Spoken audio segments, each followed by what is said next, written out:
Hello बच्चे, how are you all? So today we are going to start with the topic DNA replication.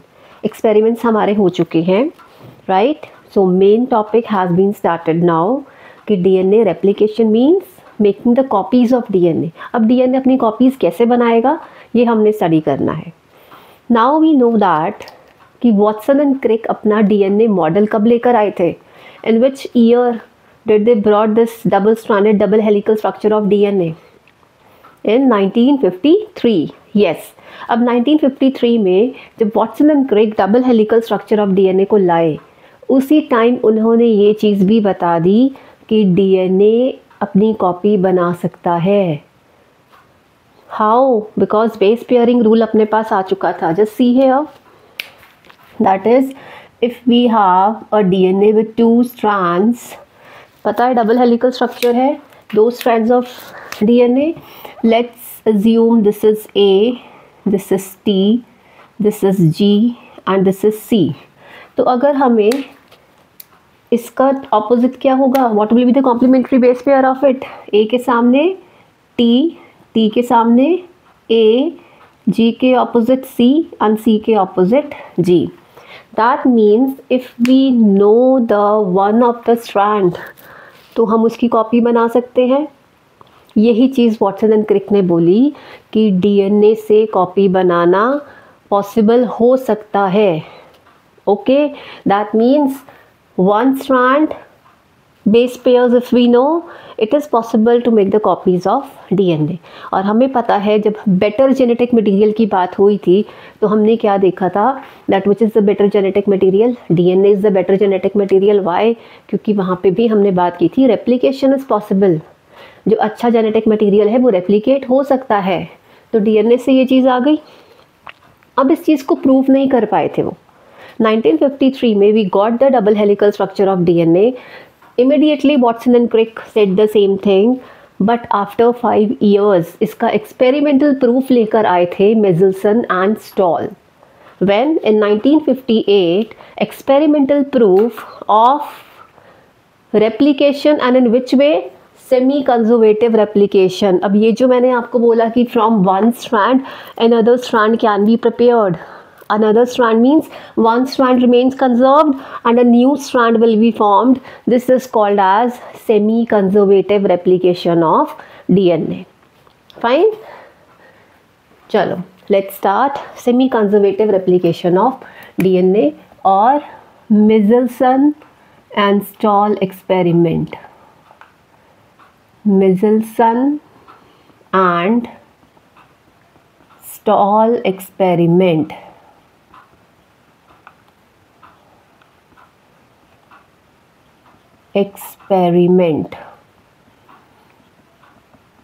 This was in 1958 and it explained what? It explained the semi-conservative replication of DNA. Semi-conservative replication of DNA. Semi-conservative replication of DNA. Okay, once again I am telling you what is the meaning of term semi and conservative. Semi means half. अब conservative means कि पीछे से चीज़ चली आ रही है. So parental strand, अगर हम ये दोनों strands को open करते हैं, let's open these 2 strands. One strand is this, another strand is this. Replication के time पे यही होता है. Okay, if the strand is having A, T, G and C, okay, then another strand would be having T, A, C and G. अब इसका जब replication होगा तो एक नया स्ट्रैंड बनेगा. अब जो नया स्ट्रैंड बनेगा, this is the new strand, here also this one is the new strand. तो जो नया स्ट्रैंड बना उसके ऊपर इसको रीड करके कॉम्प्लीमेंट्री बेस पेयरिंग होगी. Opposite to A, T is there, again C, G. Clear? Similarly here, this is A, T, G and C. So what is this? That one of the strand is conserved. This is the parental strand, and a new strand which is formed is the daughter strand, right? Let me write here. This is the parental strand,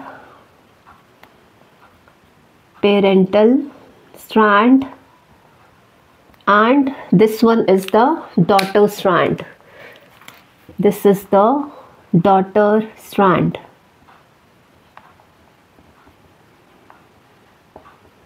So semi-conservative, complete strand, complete DNA is not being conservative, right? So in each DNA molecule or DNA, parental strand remains conserved and a new daughter strand is formed.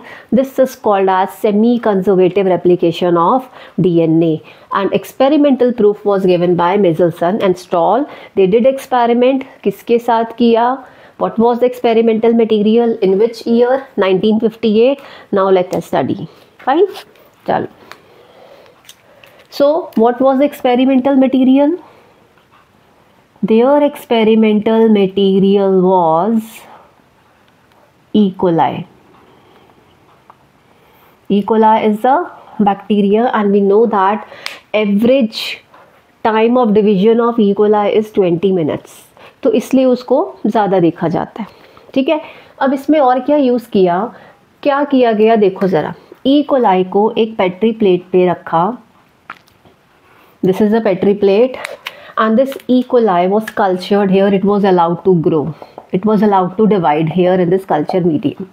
But division के लिए इसको nutrient चाहिए, right? अब ये nutrient कहाँ से आएगा? बाहर से इसको हैवी नाइट्रोजन दिया गया. It was NH4Cl, but this time it was N15. So N15 is what? Heavy isotope of nitrogen. Heavy isotope of nitrogen. Clear? Heavy isotope of nitrogen means कि ये heavier है, और heavier की बात कहाँ होती है? कहीं ना कहीं पे कुछ centrifuge होगा तो ये settle down होगा, right? Okay. अब बच्चे एक चीज़ ध्यान में रखना, this is not the radioactive isotope. Bacteriophage या Hershey and Chase के experiments में we used radioactive isotopes, but in this case it is the heavy isotope but not radioactive isotopes. Mistake करके आते हो आप लोग. Clear? So this is heavy isotope of nitrogen. Okay. अब देखो heavy isotope का मतलब क्या है. यहाँ पे क्या किया जाता है, जब इस heavy isotope of nitrogen को, दैट इज़ जब ई कोलाई के सेल्स को लिया, इसका डीएनए एक्सट्रैक्ट किया, डीएनए को हम रखते हैं, इसका सेंट्रीफ्यूजेशन कराते हैं, and that centrifugation is called as CSCl density gradient centrifugation. Just see this part I am writing here. This is CSCl density gradient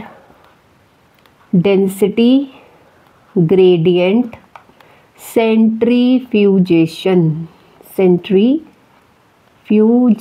So centrifuge means high speed पे rotate करेंगे and heavier particles will settle down, lighter particles will be at the top. Clear? अब ये CSCl means cesium chloride density gradient centrifugation है, जहाँ पे हम क्या करते हैं, जब हम CSCl को लेकर बहुत ज़्यादा हाई स्पीड पे घुमाते हैं तो जो सीजियम क्लोराइड के आयंस हैं, that is caesium ions, caesium ions क्या करते हैं, बहुत सारे सेटल हो जाएंगे यहाँ पे, that is this is and यहाँ दिस इज CS पॉजिटिव. सो ये वाला अपना कौन सा है, that is bottom part and this is the top part. ठीक है, इसको मैं लिख देती हूँ. This is the bottom part and this is the top part.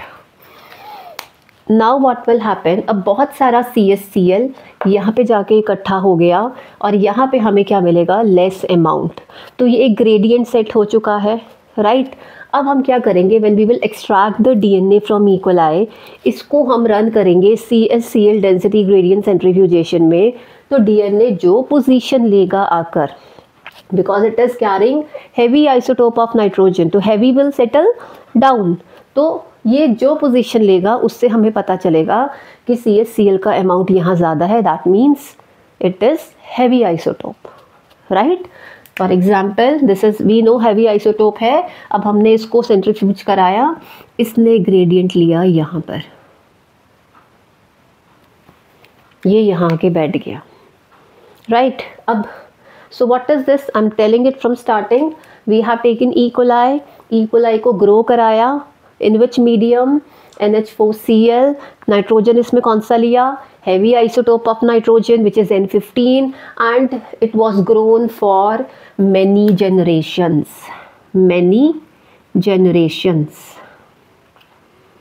it was grown for many generations, right। next, अब क्या किया हमने, we have taken few cells और extracted this DNA।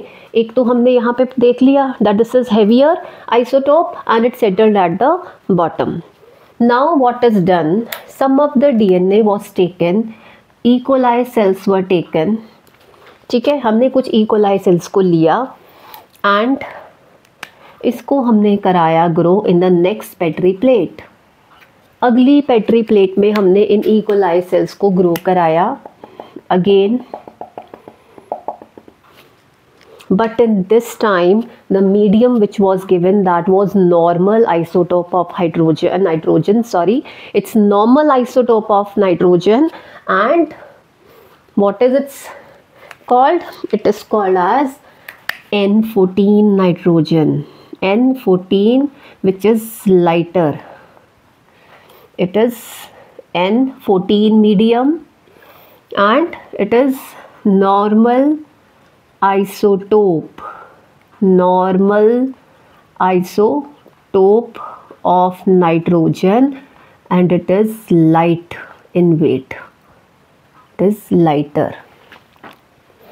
Is this clear?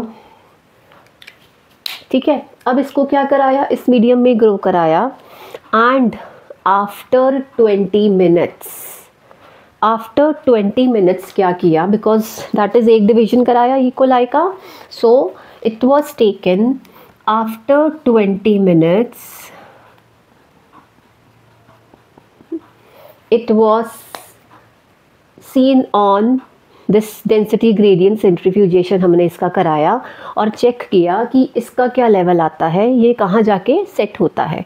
Okay, now when it was seen on this density gradient centrifugation, so what was seen this time, जो अपना gradient set हुआ, it was somewhere in the middle,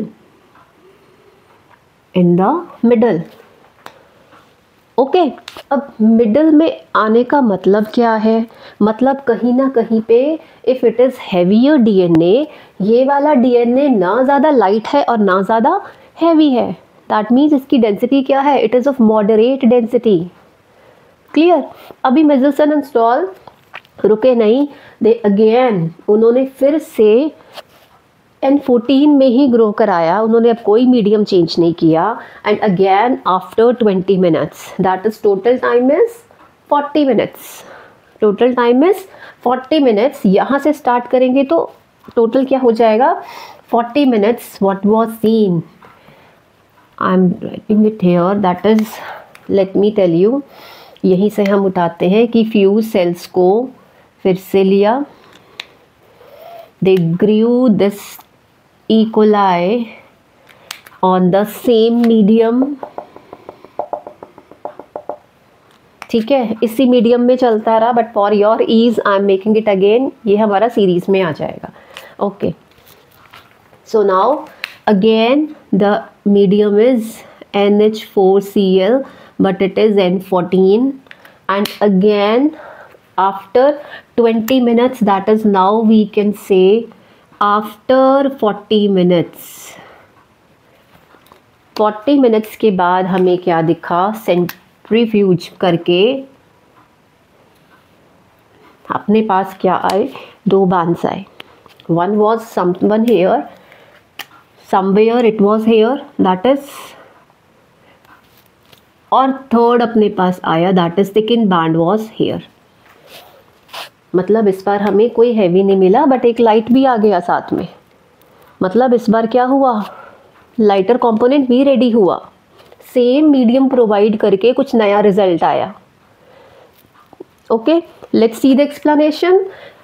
Okay, let me clear here also that this is bottom and this is top. That means ये वाला lighter part है, ये वाला bottom है and this is top. Okay, चलो अब हम इसका देखते हैं explanation. What is the explanation of this? So very suppose time I'm taking the 2 strands of DNA like this. यहाँ पे अपने पास कौन सा DNA था, it was of this type, which one, N15 and this is also N15. अभी इतना था, इसको हमने चेक किया इन सेंट्रीफ्यूजेशन और density gradient centrifugation. When this DNA was seen it occupied which position, heavier position. Fine. Next is this one. After replication, that was after 20 minutes the DNA replicates. So after replication what we saw, क्योंकि अब हमने क्या incorporate किया था, N14 वाला medium दिया तो वो N14 उठाएगा मीडियम में से. and now the DNA is, the 2 strands opened and new strand formed like this. Okay, new strand में 1 strand was having N14, this is also N14 and 1 strand was having N15. N15. Clear? Again in next generation what was given? After 40 minutes if same medium was given, क्या आना है result? I am making just this 1 strand. What would be the result? These 2 strands got separated like this. Again this one like this.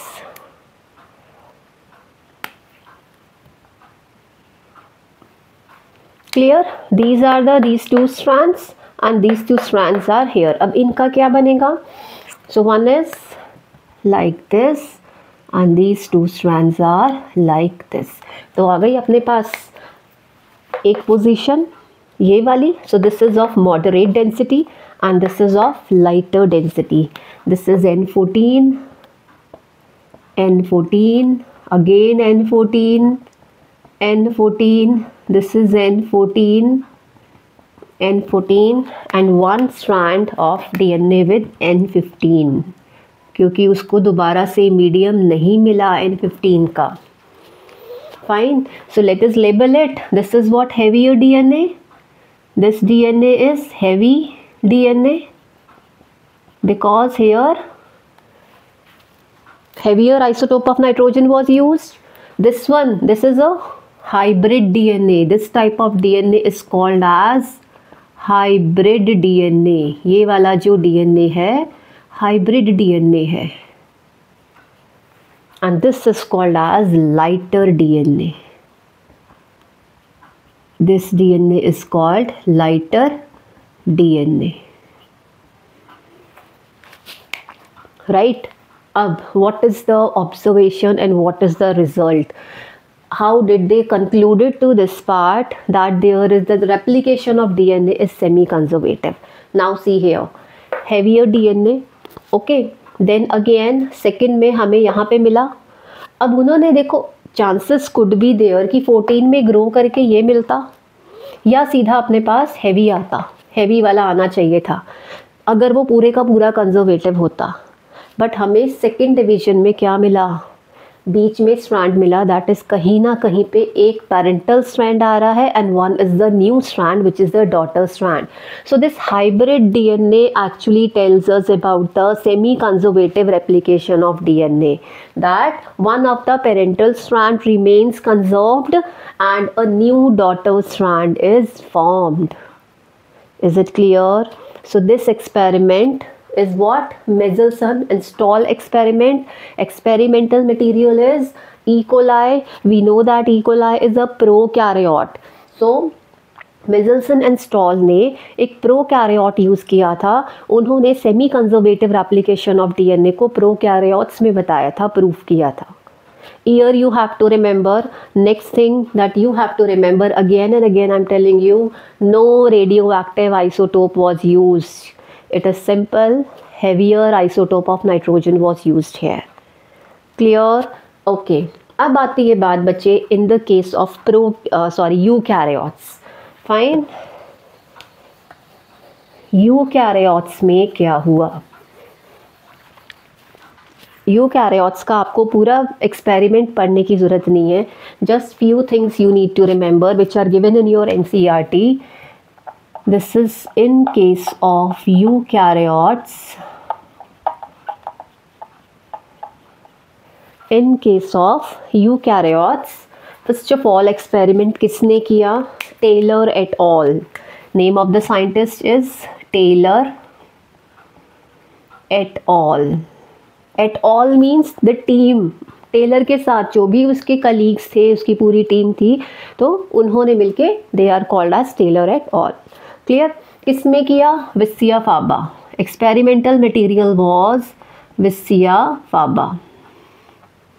What is this Vicia faba? They are the beans. If they are the beans, that means it is which cell? Plant cell. It is a plant cell. And what did they use?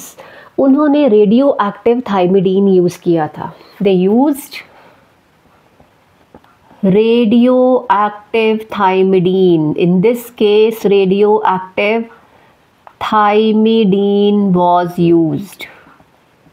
Radioactive thymidine was used to prove the semi-conservative replication of DNA in eukaryotes. Details are not to be done. Be restricted to NCERT only, whether in NEET or in CBSE board exam. Fine. So this much is to be done for eukaryotes. Is this clear? Semi-conservative का question आएगा, इसी तरह आपने करना है.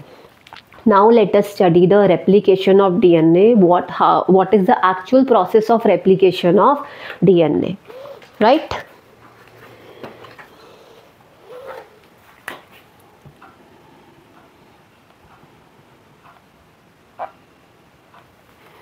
So now our next topic is DNA replication. Okay, how the DNA replication occurs, what material is required, what is the characteristic, what are the characteristic features, in fact all these things are to be done. But आज हम क्या करेंगे? आज हम बहुत basic सा part करेंगे इसका. How the process takes place, that will be done in the next class, because उतना करो जितना आप एब्जॉर्ब कर सको.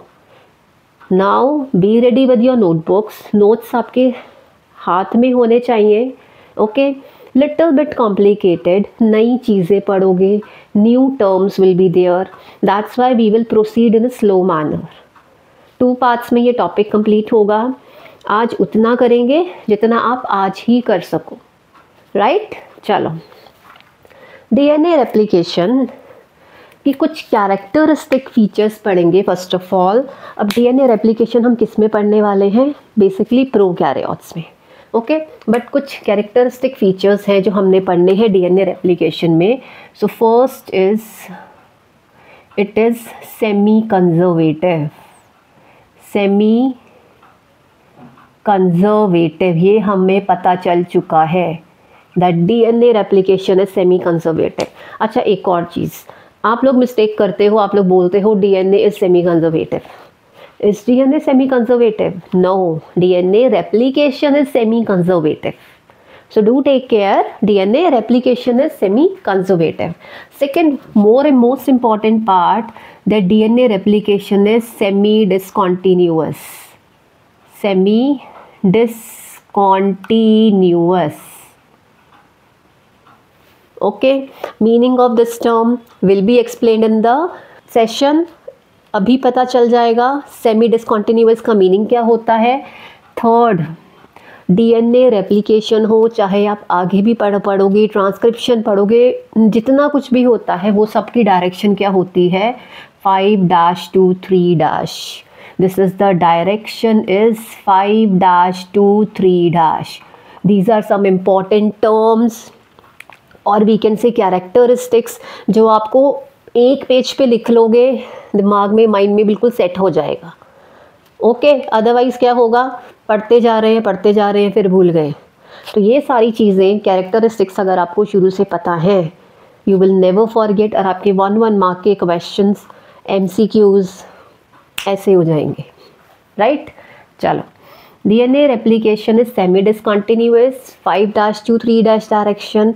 ठीक है. अब देखो बच्चे, DNA रेप्लिकेशन जो होता है ना, वो रैंडमली कहीं से नहीं शुरू हो जाता कि यहाँ से DNA रेप्लिकेट करना. इतना बड़ा DNA है. अगर हम प्रोकैरियोट्स की बात करते हैं, how many base pairs are there, 4.6 into the power 6 base pairs. Similarly humans में देखो कितना बड़ा DNA है. तो रैंडमली DNA रेप्लिकेट नहीं करता, कहीं से शुरू नहीं हो जाता. Few points are there, few regions are there जहाँ से DNA रेप्लिकेट करता है. तो if we talk about prokaryotes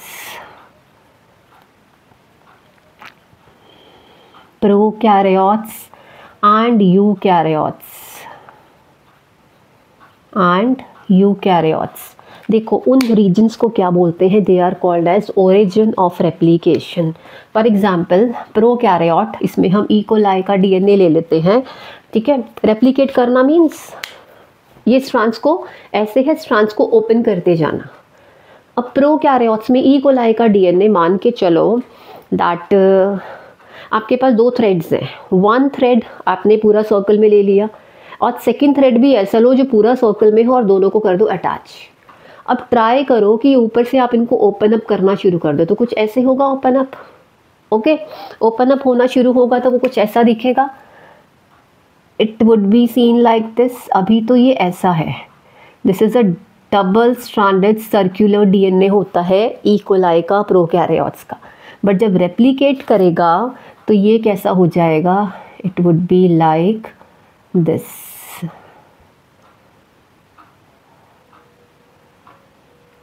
अब यहाँ से ओपन हुआ ना, बाकी कहीं से नहीं ओपन हुआ. So this region, this part is actually called as origin of replication. It is called as origin of replication, also called as ORI. ORI पे DNA ओपन अप होना शुरू करता है, रेप्लिकेट होना स्टार्ट करता है, रैंडमली कहीं पे नहीं करता. And prokaryotes have only 1 origin of replication. क्यों? DNA छोटा सा है, right. But in case of eukaryotes are double stranded with linear DNA. अब यूकैरियोट्स में देखोगे बहुत सारे origins ऑफ रेप्लिकेशन मिलेंगे, like this. There are in eukaryotes many ORIs are there. Many origin of replication in case of eukaryotes and single origin of replication in prokaryotes. Only 1 origin of replication in prokaryotes. eukaryotes में देखो क्या reason हो सकता है. अगर हम humans की बात करते हैं, ह्यूमंस में total how many chromosomes are there, 46 chromosomes are there. अब ये 46 क्रोमोसोम्स अलग अलग क्रोमोसोम्स में DNA की रैपिंग है. ठीक है. अब यही देखो कि अगर इनको रेप्लिकेट होना है तो सबके पास एक एक तो होगा ना, एक क्रोमोसोम वाले DNA में 1 origin will be there, right. So actually DNA size, अब उसको एक साथ करके एक ही DNA मान लिया and many origins of replication are there in a complete DNA of human genome. Done? चलो, next is we have done replication के लिए हमें क्या चाहिए होते हैं, एंजाइम्स की ज़रूरत पड़ती है. जो अगली चीज़ आती है अपने पास, we need a lot of enzymes for DNA replication. That is need of enzymes का हम अलग से टॉपिक करेंगे अभी बिल्कुल इसके बाद. That which enzymes are required and function of each enzyme will be done. Okay. अब इसमें से एक मेजर एंजाइम जो मैं यहाँ पे लिख रही हूँ, दैट इनिशिएट जो करता है, ठीक है, that is a major enzyme, और वी कैन से इनिशिएट नहीं, major enzyme for DNA replication is, major enzyme for DNA replication that is, DNA से क्या बन रहा है, डीएनए की कॉपी बन रही है, डीएनए से डीएनए बन रहा है, and name of the enzyme is DNA dependent DNA polymerase. DNA dependent word is very important, DNA dependent, DNA dependent DNA polymerase, DNA dependent DNA polymerase. Is this clear? Right? So these are the major characteristics. Semi conservative है, semi discontinuous है, conservative is run, discontinuous आपको clear हो जाएगा। हमेशा replication किस direction में होगा, 5' to 3' की डायरेक्शन में होगा। प्रोकैरियोट्स में one origin of replication is there, you में many origin of replications are there, enzymes are required, and major enzyme is DNA dependent DNA polymerase. One more thing, what else is needed, large amount of energy is needed. Okay, large amount of energy is needed, और ये energy कहाँ से आएगी, it is from deoxyribonucleoside, deoxyribonucleoside triphosphates,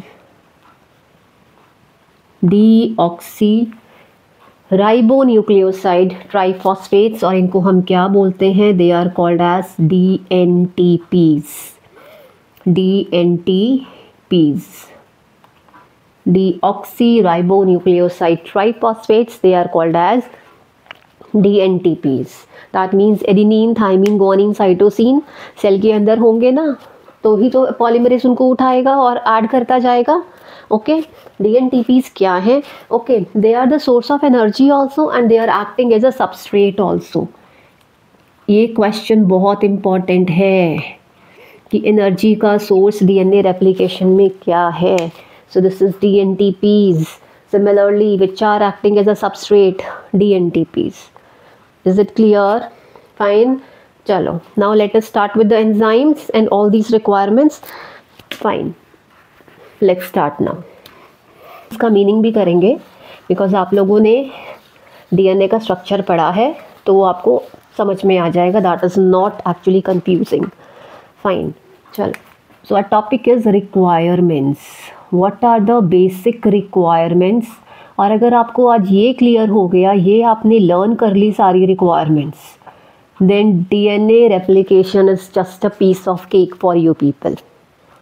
fine, चलो, अब requirements DNA replication की साथ के साथ हम यहाँ पे बना लेते हैं डीएनए ऑल्सो। ओके बच्चे, सी हियर, ये मैंने बनाया कौन सा डीएनए, ऑरिजिन ऑफ रेप्लिकेशन, ये अपना किसका डीएनए है, this is the DNA of a prokaryote.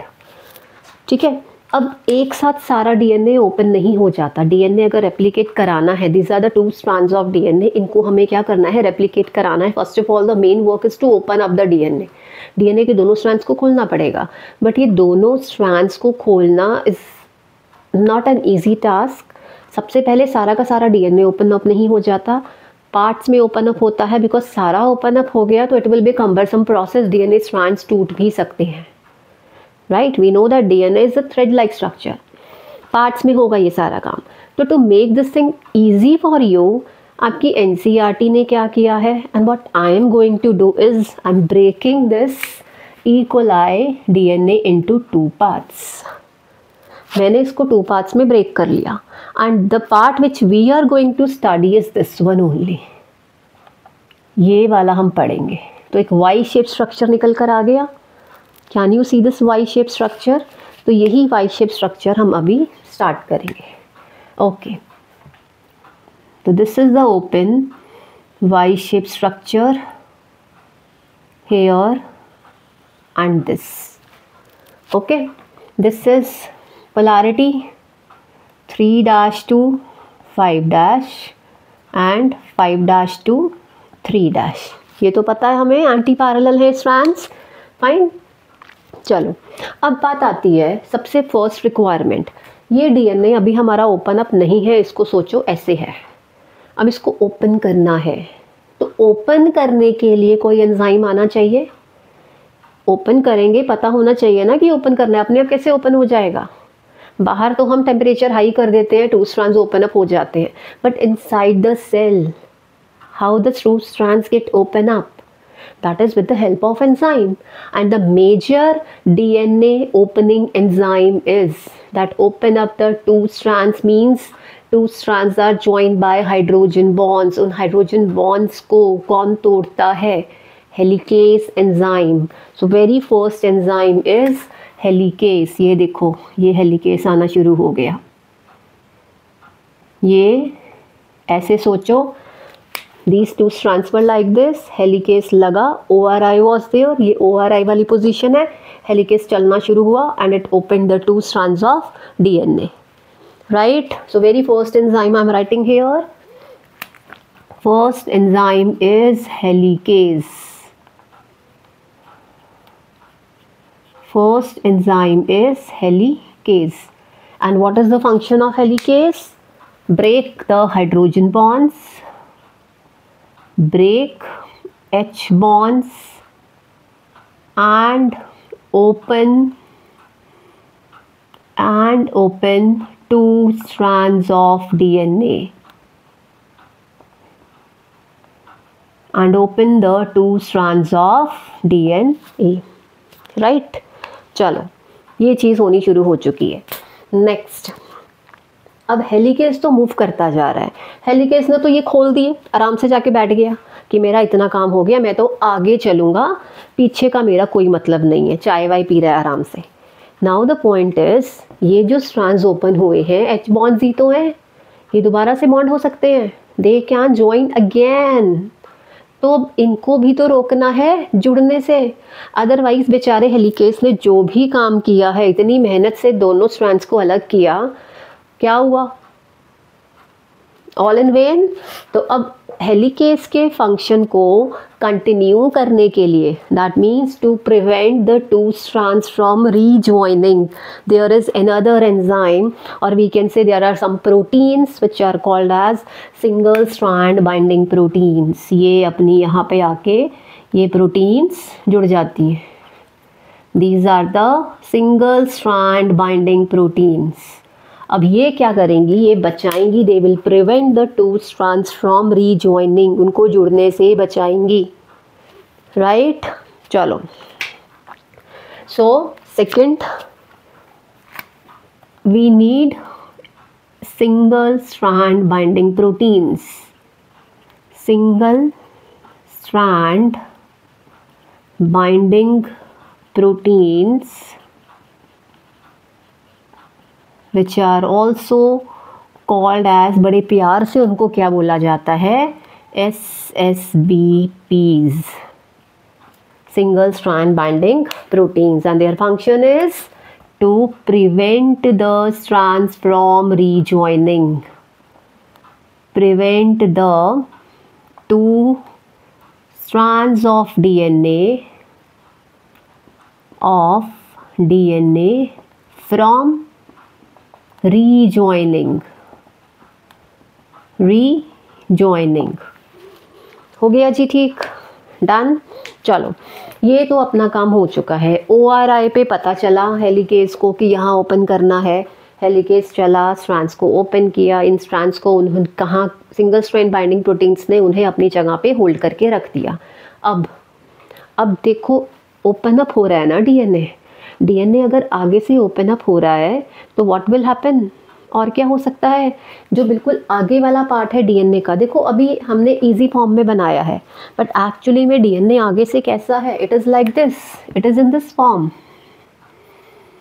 It is in this form, right? तो just see here, if these are the, let me tell you, ये अपने पास क्या है? इस तरह से है, दिस इज लाइक दिस, है ना? अब एक थ्रेड है, थ्रेड को अगर मैं ऐसे खींचना शुरू करूँगी, दिस इज़ योर डीएनए, इसको मैं ऐसे खींचूंगी तो आगे क्या होगा, आगे टेंशन पड़ता है, आगे देयर इज़ अ टेंशन। अब उस टेंशन की वजह से क्या हो सकता है, what can happen with that tension, आगे का डीएनए यहाँ वाला ब्रेक हो सकता है, शुगर फॉस्फेट बैकबोन टूट सकती है, वो थ्रेड लाइक स्ट्रक्चर ही ब्रेक हो जाएगा अगर आगे से हम खींचना शुरू करेंगे। यहाँ से खींच रहे हैं, आगे क्या हो जाएगा, स्ट्रेस क्रिएट होगा, टॉर्जन क्रिएट होगा and DNA can break into pieces.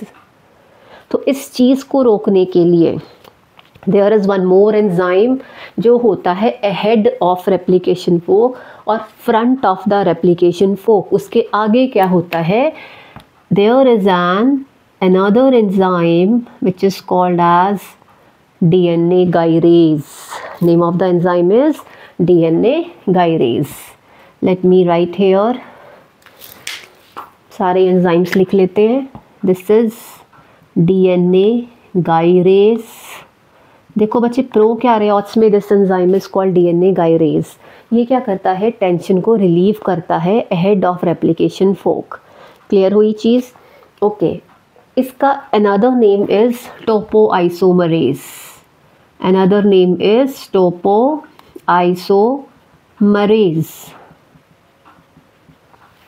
Okay, usually topoisomerase term is used in eukaryotes and DNA gyrase term is used in prokaryotes. Is this clear? करेगा क्या, फंक्शन उनका एक ही है. Their function is to relieve the tension, relieve the stress ahead of replication fork. This is, what are these?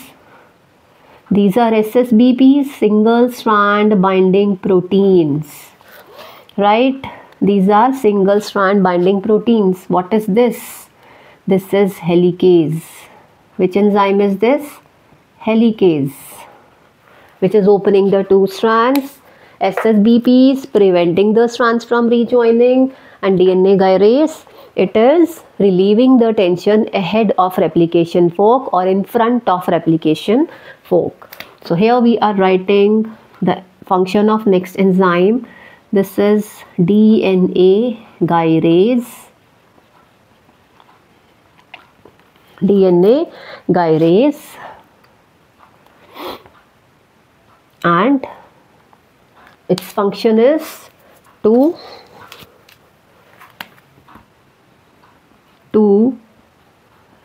relieve the tension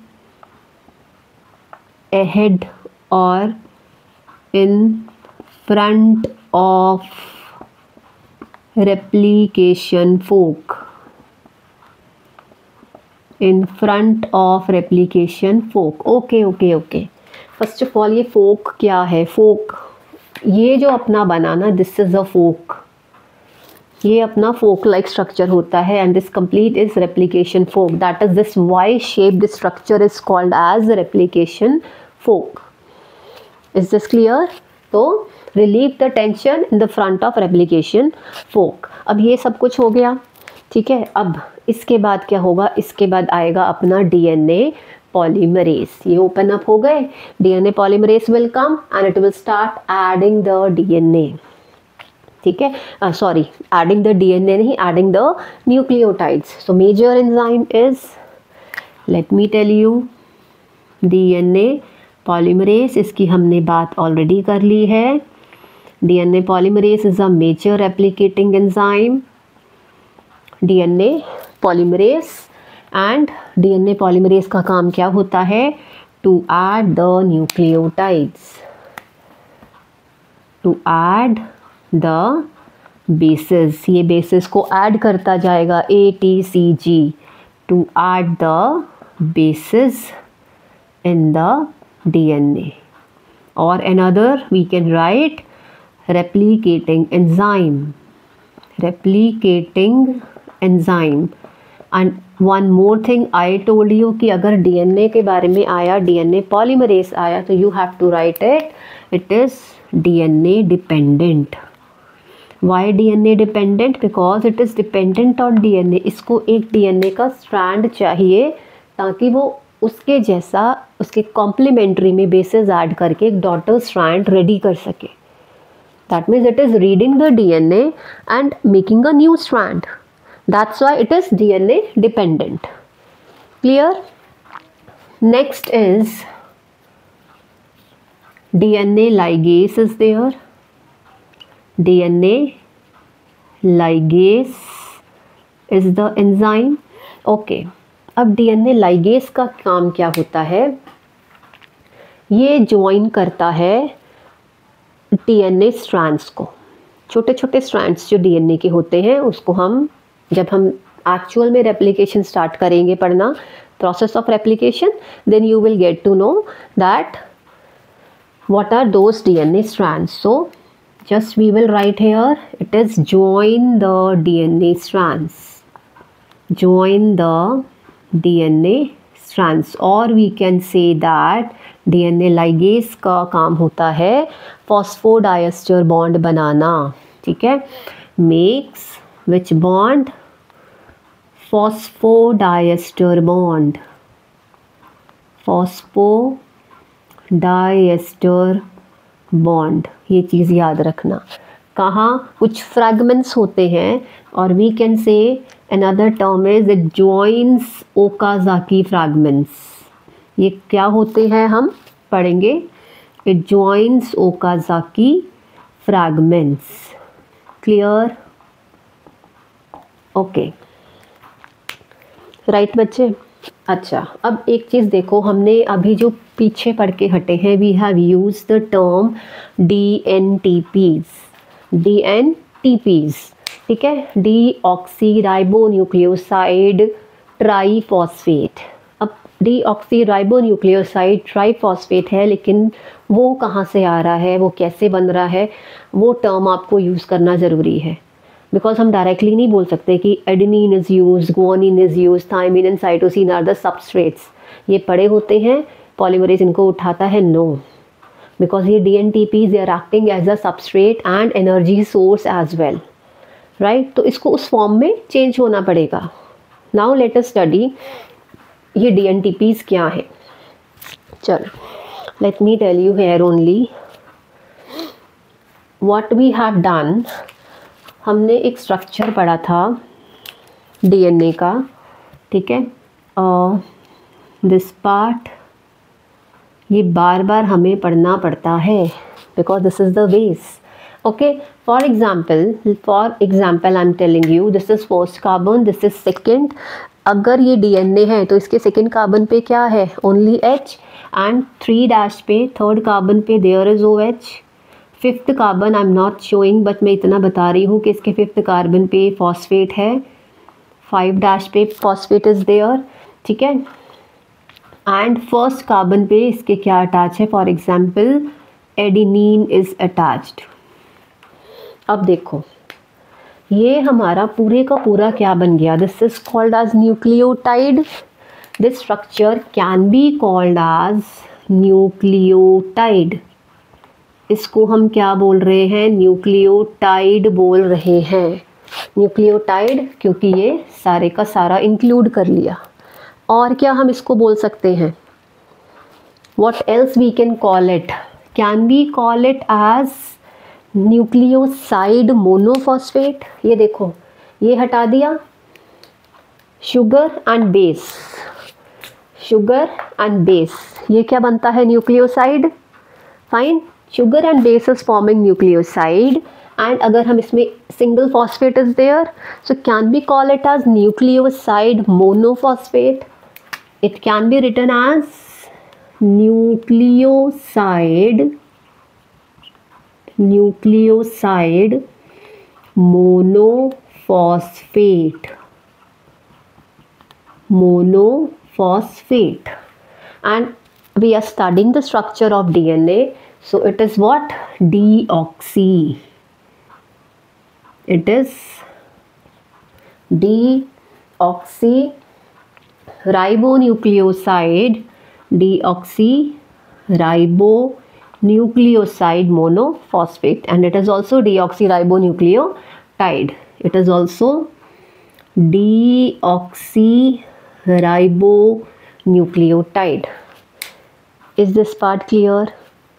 पूरे का पूरा nucleotide ही है, but हमने उसका एक नया नाम दिया, हमने उसको ब्रेक कर दिया into this nucleoside and one phosphate is there, so we are writing it as deoxyribonucleoside monophosphate. Is it clear? तो क्या बना अपने पास?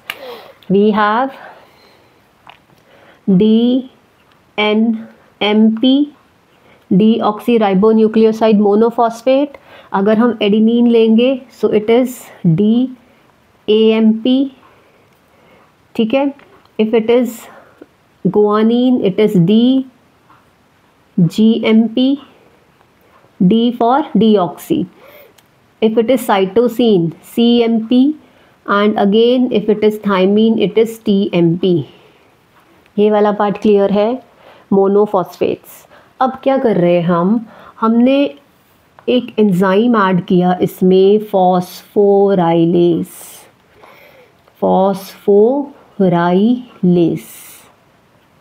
अब ये फॉस्फोराइलेस क्या करता है, ये इसके अंदर 2 फॉस्फेट्स ऐड करता है, that is PPI. It brings 2 phosphates and add these 2 phosphates into them, right? So what will be formed? Deoxy ATP, deoxy GTP, deoxy CTP and deoxy TMP. Can we, oh sorry, it is deoxy TTP.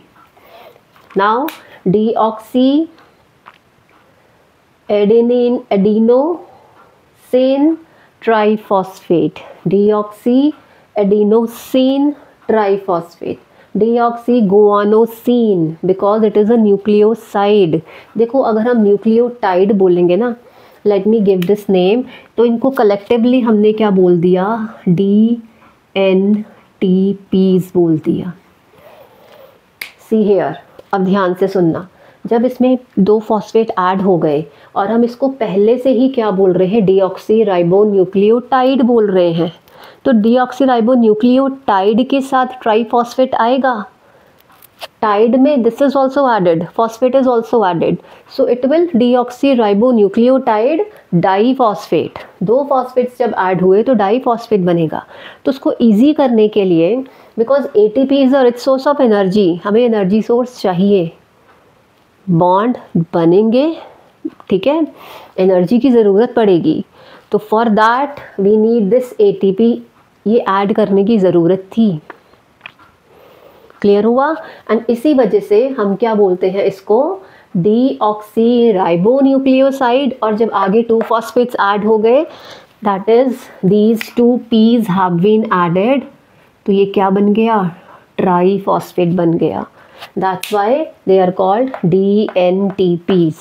Name is deoxyribonucleoside triphosphate. Deoxyribonucleoside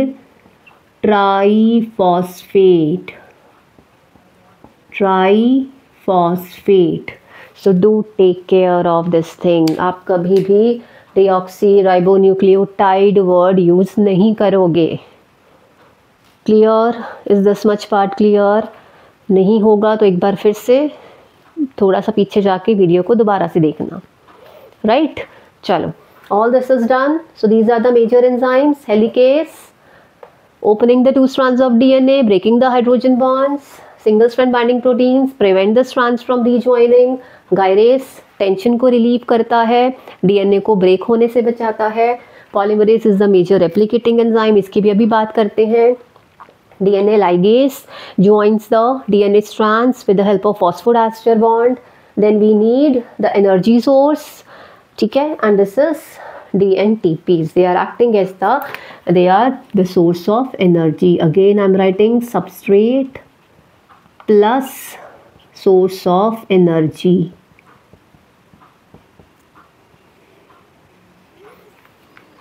ठीक है. अब एक चीज़ रह गई हमारी DNA polymerase के बारे में पढ़ना, because there are many DNA replicating enzyme. DNA polymerases के भी बहुत सारे टाइप्स होते हैं. तो कौन सा पॉलीमरेज ज़्यादा अच्छे वाला पॉलीमरेज है for DNA replication, right. Make the notes, very important, notes बनाना ज़रूरी है, बार बार रिवाइज करते जाओ, ठीक है। Because any enzyme can be asked, any enzyme, function of any enzyme in 1 mark, anything, so be careful. नई टर्म्स हैं, बार बार सुनो, बार बार पढ़ो। Okay, now let us study about DNA polymerases, types of DNA polymerases, polymerases. Okay, so there are actually 3 types of DNA polymerase enzyme. There are 3 types of DNA polymerase enzyme. So this is DNA polymerase 1. I am writing here DNA polymerase 1. This is DNA polymerase 2, this is DNA polymerase 3।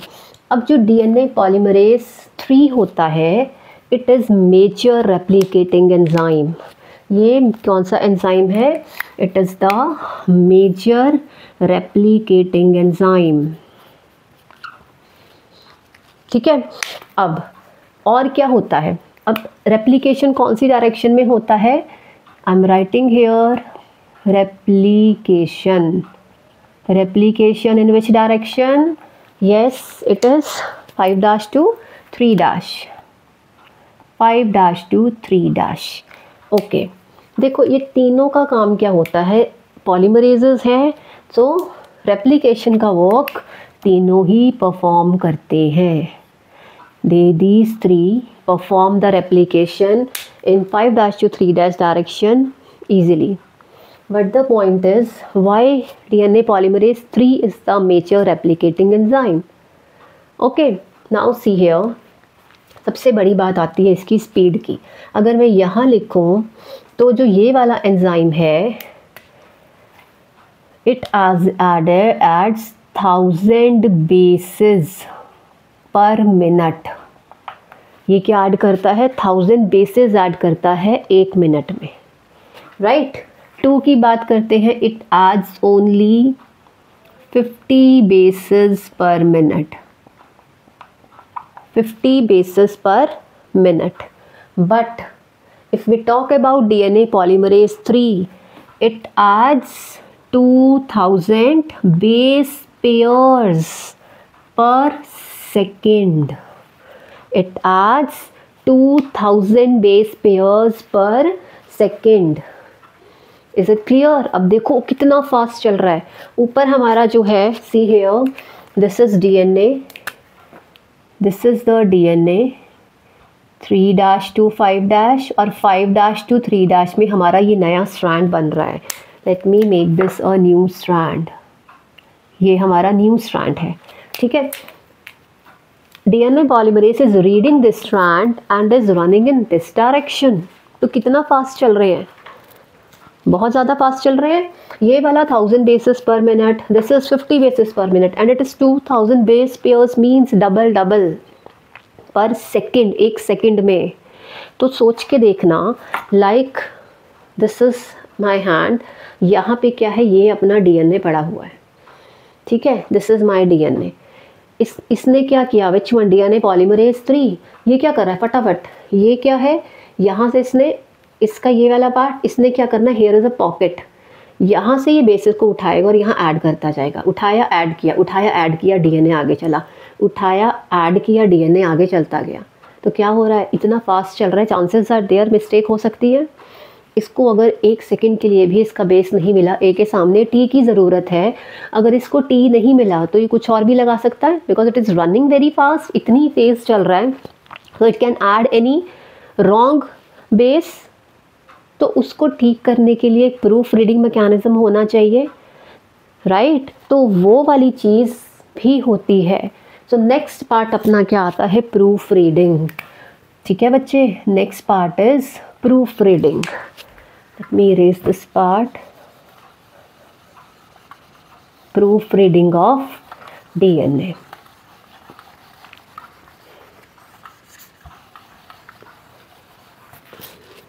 See, this is proofreading. Proofreading. अब proof reading भी अपने पास 2 types की है. One is 3- to 5-. One is 3- to 5- and another is 5- to 3-. इसको हम एक ही box में बना देते हैं.